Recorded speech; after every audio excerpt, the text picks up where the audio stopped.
तर मंडळी, मागे एका व्हिडिओमध्ये मी बोललेलं आहे की खोबरा किसताना वळा माझ्या हाताक लागता. तर त्याच्यावर एक कमेंट दिलेली की कधीतरी खोबरा किसला की असंच होतला. आता हिंका कोण सांगीत की आम्ही कोकणातल्या लोकांच्या रोजच्या जेवणात एक तरी नारळ आमका लागताच. जाऊन दे, आज होती नवमी. आता नवमी म्हणजे काय ह्या तुमका वेगळा सांगूक नको हा. पाऊस काय अजून जाना नाही. या वातावरणामुळे आमच्याकडे सगळेच आजारी आहेत. सगळं आवरून जेवणाक सुरुवात केलं. आज जेवणात काय तर डाळ, भात, उसळ, वडे, वालीची भाजी, केळीची भाजी, श्रीखंड.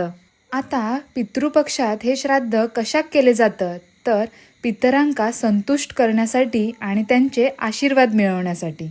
आता ही बघा, ही का 4-5 दिवस झाले बरा नाही, पण मी एकटा काम करतलंय म्हणून माझ्या मदतीसाठी इली. आज वड्याचा पीठ मस्तच झालेला, टुमकन वडे फुगतात. तुम्ही पितृपक्षात काय काय जेवण बनवतास या माका कमेंटमध्ये नक्की सांगा. जेवण झाल्यानंतर आम्ही आमची सवाशीण कधी येता ही वाट बघत बसलेलं. काकी एकदम सुंदर दिसत होती, नाकात नथ, हिरवीगार अशी साडी. आज खरा बघू गेला तर सवाशिणीचं मान. तिका आधी जेवण वाढलंय, कसा ती जेवल्याशिवाय आम्ही कोणच जेवू शकत नाही. त्यानंतर तिका हळद कुंकू लावून तिची ओटी भरून घेतलंय.